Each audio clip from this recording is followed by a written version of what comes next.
ഇന്ന് 2025 ജൂൺ മാസം 8-ാം തീയതി. ഇന്നത്തെ സ്വർണ്ണവില നമുക്കൊന്ന് പരിശോധിക്കാം. ഇന്ന് സ്വർണ്ണവിലയിൽ മാറ്റമില്ലാതെ തുടരുകയാണ്. 1 ഗ്രാം 22 കാരറ്റ് സ്വർണ്ണത്തിന് 8,980 രൂപയും പവന് 71,840 രൂപയുമാണ് കേരളത്തിലെ ഇന്നത്തെ സ്വർണ്ണവില.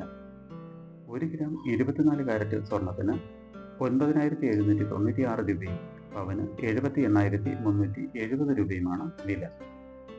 1 ഗ്രാം 18 കാരറ്റ് സ്വർണ്ണത്തിന് 7,347 രൂപയും പവന് 58,777 രൂപയുമാണ് വില. സ്വർണം വാങ്ങുന്നതിന് മുമ്പായി സ്വർണത്തിൻ്റെ പരിശുദ്ധി കൂടി അറിഞ്ഞ് വാങ്ങുക. ഇനി ഇന്നത്തെ മറ്റ് പ്രധാന വാർത്തകൾ കൂടി ഒന്ന് നോക്കാം.